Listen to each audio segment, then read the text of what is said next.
यदि घर में जैसा चरित्र आप जिएंगे, बच्चा वैसा ही चरित्र अपने जीवन में। मैंने कहा एक बात बताओ, क्या तुम्हारे मम्मी पापा में झगड़ा होता है? बोले महाराज रोज झगड़ा होता है, उसी की तो पिक्चर हम अपने आप में।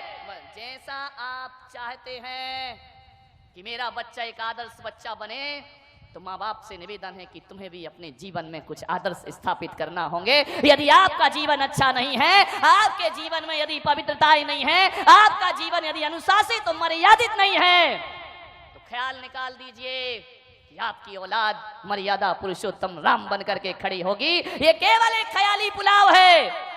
हमें आज के बच्चे इतने होशियार हैं कि जो अकल तुम लोगों को 18 साल में आई है, वो अकल बच्चों को 5 साल में आ गई है। ध्यान रखिए, इतनी आज एक्स्ट्रा हो गई है आज की ये जनरेशन, इतनी ज्यादा आधुनिक हो गई है, इतनी ज्यादा आगे बढ़ चुकी है युवा पीढ़ी। मैंने एक बच्चे से पूछा, वही 10 साल का बच्चा होगा, मैंने कहा एक बात बताओ, अपने देश में एक कानून है कि लड़के की शादी की उम्र 21 साल हुआ करती है और लड़की की उम्र 18 साल हुआ करती है। मैंने कहा बच्चे बताओ ऐसा क्या होता है? बड़ा प्रतिभाशाली बच्चा रहा, उसने कहा महाराज बताओ। मैंने कहा हाँ। बोले ऐसा इसलिए होता है। मैंने कहा उसकी उम्र भी 21 साल क्यों नहीं रखी है? बोले इसलिए नहीं रखी कि जो अकल लड़कों को 21 साल में आती है, वो अकल लड़कियों को 18 साल में। कितने होशियार बच्चे हो गए मेरे भाई। एक टीचर ने बच्चे से पूछा कि बेटा बताओ पैजामा एक वचन होता है कि बहुवचन होता है? बच्चे ने कहा सर जी ऊपर से एक वचन होता है, नीचे से बहुवचन होता है। बहुत होशियार पीढ़ी हो गई है ये, इतनी होशियार हो गई है। ऐसे ऐसे प्रश्न करते हैं ये बच्चे कि हमारे पास कोई उत्तर। ध्यान रखना, अब इस देश में बुद्धू बच्चे पैदा होना बंद हो चुका है। इस देश में गंवार बच्चों ने पैदा होना बंद कर दिया है।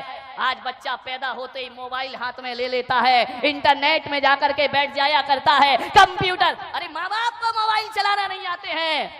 बच्चे से कहते हैं बेटा बच्चा पप्पू इसमें कुछ डाउनलोड कर दे, बच्चा कहता है बुद्धू राम तुम्हारी जिंदगी ऐसी चली गई। ध्यान, बड़े होशियार हो गए ये बच्चे, बहुत होशियार। इन्हें सिखाने की जरूरत नहीं है, बहुत सोच सीख चुके हैं। एक बच्चे ने पूछा, एक टीचर ने पूछा कि बच्चे जरा ये बताओ कि गंगा कहां से निकलती है और कहां जाके मिलती है? बच्चा बड़ा होशियार था। बच्चे ने कहा हमारे पिताजी ने कहा है कोई कहीं से निकले किसी से मिले तुमको कुछ लेना देना नहीं है, इस लफड़े में बिल्कुल मत पड़ना, कौन कहां से मिला और कहां किससे जाकर के मिला। एक बच्चा और था, बोले मैं बताऊं? बोले बताओ। बोले गंगा दोपहर को 12 बजे अपने घर से निकलती है। और कौन बोला? उमेश भिंडी से जाके मिलती है। ध्यान रखिए, विचार करें। यहां बहुत होशियार हो गए हैं बच्चे। कितना भी सिखाओ ये सीखने वाले नहीं हैं। एक माँ बाप मेरे पास आए, बोले महाराज हम बच्चे को जो सिखाते हैं वो उल्टा ही करता है। मैंने कहा ध्यान रखो, ये पीढ़ी बिल्कुल नहीं सीखेगी, सिखाने के तरीके बदलना पड़ेंगे हमें। एक पति पत्नी मेरे पास दर्शन करने आए, 5-6 साल का बच्चा भी साथ था। पति पत्नी ने बच्चे से कहा कि महाराज हैं इन्हें धोख दो, इनको प्रणाम करो। बच्चा धोख देने को तैयार नहीं। माँ बाप ने उसका सिर पकड़ा और मेरे पैरों में रख दिया। अरे मैंने कहा ये क्या अत्याचार कर रहे हैं आप? बोले अत्याचार नहीं कर रहे महाराज, संस्कार दे रहे हैं। मैंने कहा धत्तेरे की संस्कार? वो अखड़ा जा रहा है, तुम उसकी गर्दन मेरे सिर में लगाए जा रहे, लगाए जा रहे, लगाए जा रहे। बच्चा कह रहा नहीं करूंगा, नहीं करूंगा, नहीं करूंगा। तो मैंने कहा इस तरीके से ये प्रणाम नहीं करेगा। तो उन्होंने कहा महाराज हम कैसे सिखाएं, बड़ा ढीठ हो गया, कुछ सीखता ही नहीं है। मैंने कहा बच्चा ढीठ नहीं हो गया, तुम्हारी सिखाने की शैली गलत हो गई है। छोटा सा बच्चा था, ज्यादा बोलना भी उसे नहीं आता था। माँ बाप से मैंने कहा एक काम करो, तुम दोनों जरा हाथ जोड़ो। माँ बाप ने हाथ जोड़े। मैंने कहा अब तुम नमोकार मंत्र पढ़ो। माँ बाप नमोकार मंत्र पढ़ने लगे। छोटे से बच्चे ने देखा कि मम्मी पापा हाथ जोड़े हैं, उसने भी झट से हाथ जोड़ लिए। अब नमोकार तो उसे आता नहीं था, वह मुंह से बुदबुदाने लगा, ओंठ चलाने लगा। अब मैंने कहा तुम दोनों प्रणाम करो। माँ बाप ने प्रणाम किया और बच्चे ने भी प्रणाम कर लिया।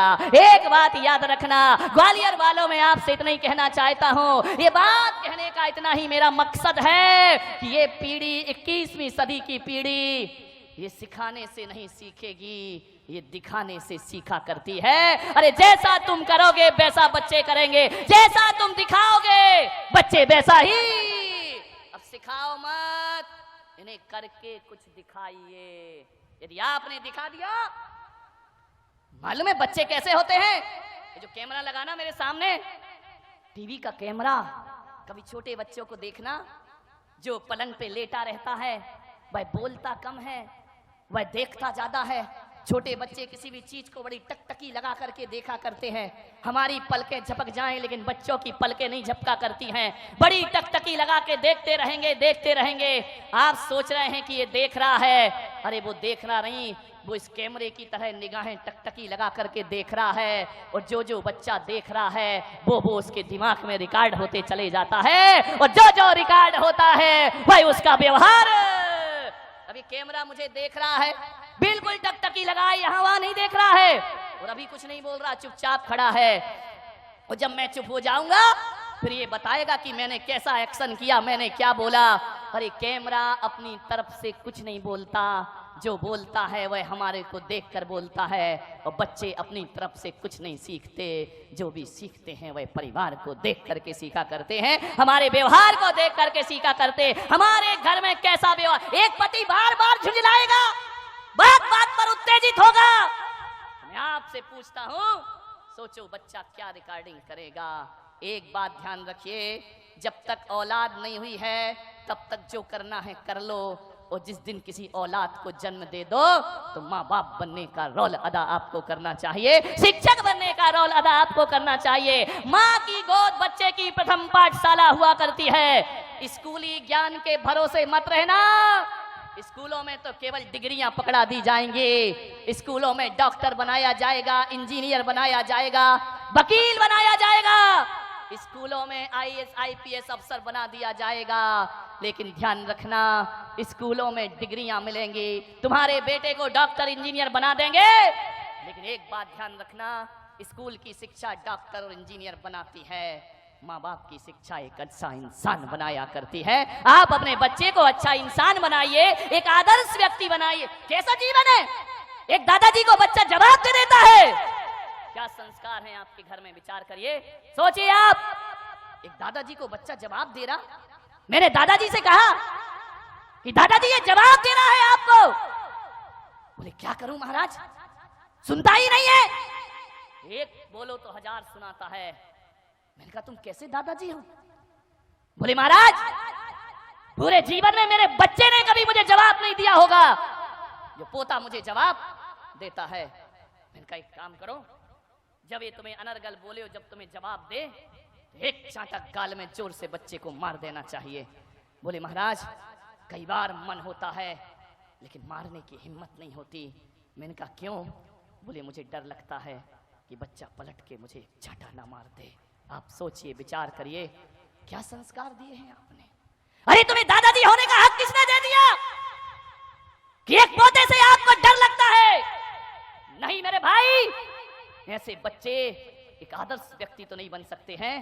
यदि एक दादाजी और एक बाप अपने बच्चे से कुछ कहने में डरता है तो समझना वो ऐसे आत्मघाती संस्कार दे रहा है कि आज बच्चा माँ बाप पर धौंस जमाता है, कल मोहल्ले में जमाएगा, परसों समाज में जमाएगा, और एक दिन तुम्हारा बेटा आदर्शवादी बेटा तो ना बनेगा बल्कि आतंकवादी बेटों में उस बच्चे का नाम शामिल हो जाएगा। आपसे मेरा निवेदन है, इतनी जुर्रत बच्चे की नहीं होना चाहिए कि वह माँ बाप को पलट करके जवाब दे सके। ध्यान रखिए, कैसे होगा ये?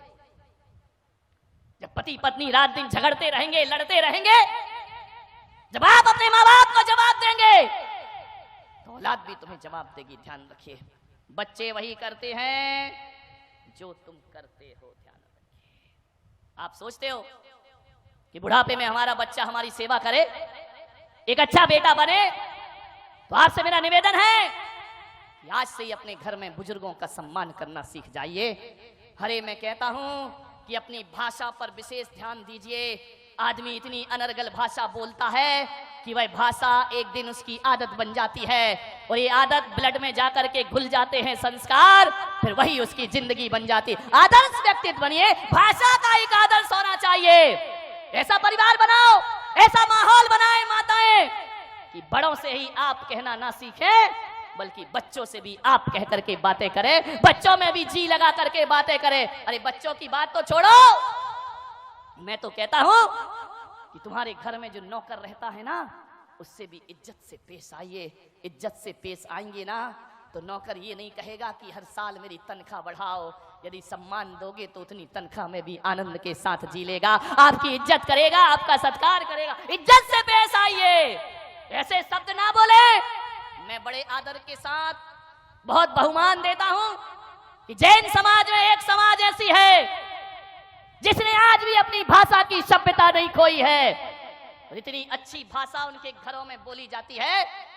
मैं कोई पक्षपात नहीं कर रहा हूं, मैं पूरे देश में घूमा करता हूं, लेकिन कह सकता हूं कि जैन समाज में खंडेलवाल जैन समाज वो समाज है जहां बोली में आदर्श हुआ करता है, बोली में सभ्यता हुआ करती है। अरे बड़े तो बड़े, वहां तो साफ लगा करके बात की जाती है, वहां तो अच्छे शब्द बोले जाते हैं, वहां काका जी नहीं कहा जाता है, काका साहेब कह करके बुलाया जाता है। और तो और वहां ऐसा कल्चर है, उनकी ऐसी संस्कृति है, ऐसी पढ़ी लिखी समाज है कि ड्राइवर को भी ड्राइवर कह के नहीं बुलाते हैं, उसे भी ड्राइवर जी कह करके आवाज दिया करते हैं। ये सभ्यताएं सीखिए। आप कैसा बोलते हैं अपने घर में? इज्जत से बोलेंगे तो बच्चा भी इज्जत से बोलेगा, ध्यान रखिए। मान्यवर, किसी आदमी को क्या चाहिए? दो मीठे शब्द चाहिए, और क्या चाहिए? तुम्हारे घर कोई आ जाए, मैं कहता हूं चाय फीकी हो तो चल जाएगी, लेकिन आदमी की वाणी बड़ी मीठी होना चाहिए। मीठी वाणी होगी, वाणी अंतरंग का दर्पण हुआ करती है। आप जिन शब्दों का प्रयोग करते हैं उससे आपके स्तर का पता चलता है, जिन भाषा का आप प्रयोग करते हैं उससे आपके चिंतन का पता चलता है। यदि आप असभ्यता भरी बातें बोलते हैं तो समझ लीजिए कि हमारा स्तर बहुत गिरा हुआ स्तर है। अच्छी भाषा का प्रयोग करिए, नौकर से भी आप कहकर और जी लगाकर बात करना सीखिए। यह है बच्चों की परवरिश करना। मान्यवर, सोचना है आपको, एक दो दिन अटपटा लगेगा जिन घरों में आदत नहीं है अच्छे से बोलने की। अब एक दो दिन यदि आप कहोगे बच्चों से तो बड़ा अटपटा लगेगा कि हम क्या बोल रहे हैं, ऐसा लगेगा, हंसी भी आएगी। लेकिन आप इस हंसी से मत घबराएं, दो चार दिन बुरा लगता है और एक दिन यही शब्द हमारे जीवन की आदत बन जाया करते हैं। और आज जो बुरा लग रहा है, दो लोग घर के हंसेंगे, कोई बात नहीं है, लेकिन कल जो हंसने वाले हैं वही तुम्हारा आदर्श व्यक्तियों में नाम लेंगे, वही तुम्हें इज्जत से बात करेंगे। इसलिए कभी भी राजस्थान में, मारवाड़ में आप जाइए, जोधपुर में जाइए, वहां तो मेरे भाई गाली भी बड़ी अदब से दी जाती है। वहां कुत्ते को कुत्ता नहीं कहा जाता, वहां कुत्ता सा कह करके बुलाया जाता है। गाली भी देना है, कोई आ जाए मेहमान तो कहा जाता है पधारो सा, और जाता है तो कहा जाता है पधारो सा। कोई नहीं कहता कि अब आप जाइए। विचार करिए आप, भाषा में सभ्यता होना चाहिए। सभ्य भाषा होगी, जब तक आदमी नहीं बोल रहा है तब तक उसके प्रति आप कोई आकलन नहीं कर सकते हैं, और जिस दिन आदमी बोल पड़ता है पता चलता है कि कितने गहरे पानी में आदमी जिया करता है। अच्छी भाषा का प्रयोग करिए, बेहतरीन शब्दों का चयन करिए अपने जीवन में। यदि बच्चों को अच्छी परवरिश देना है, ध्यान रखिए, आपकी जिम्मेदारी है। एक बात याद रखना, एक विद्यालय बनाना बहुत आसान काम है, 100 स्कूल बनाना आसान काम है, कोई बहुत बड़ा काम नहीं होता है। 100 विद्यालय बनाना कोई बहुत बड़ी बात नहीं है, लेकिन एक बच्चे को अच्छे संस्कार देना ये 100 विद्यालय से बढ़कर भी मेहनत का काम हुआ करता है। 100 स्कूल से भी बड़ा काम हुआ करता है। मंदिर बनाना आसान है, लेकिन एक व्यक्ति को इंसान बनाना बहुत कठिन काम हुआ करता है, ध्यान रखिए। स्कूलों की पढ़ाई के भरोसे मत रहना, वहां तो गा से गधा पढ़ाया जाता है मेरे भाई, उससे क्या संस्कार जीवन में मिलेंगे। अच्छे संस्कार देना है, अच्छी भाषा देना है।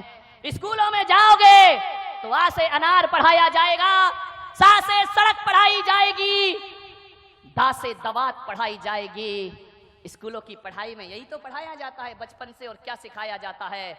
लेकिन मैं कह रहा हूं, मुझ पुलक सागर की पाठशाला में आना, मैं आ से अनार नहीं सिखाऊंगा, मैं आ से अदब सिखाऊंगा और सा से सलीका सिखाऊंगा। अरे आ से अदब सिखाइए, सा से सलीका सिखाओ, दा से दोस्ती सिखाइए मान्यवर, और बा से बहादुरी सिखाइए। बा से बकरी सिखाओगे तो बकरी जैसा मैं करता रहेगा जिंदगी भर। क्या पढ़ाया जाता है स्कूल में आजकल? एक वो अंग्रेजी और आ गई कॉन्वेंट की शिक्षा, हमारी छाती पे चढ़ करके बैठ गई। जब तक 2-4 फर्राटेदार इंग्लिश के शब्द ना बोले जाएं, तब तक लगता है ये पिछड़ा हुआ आदमी है, बड़े बैकवर्ड का आदमी है, ये आदमी आदर्श नहीं है। मैं कहता हूं कि अंग्रेजी के पास वो शब्द नहीं होंगे जितनी सभ्यता के शब्द हमारी हिंदी के पास हुआ करते हैं।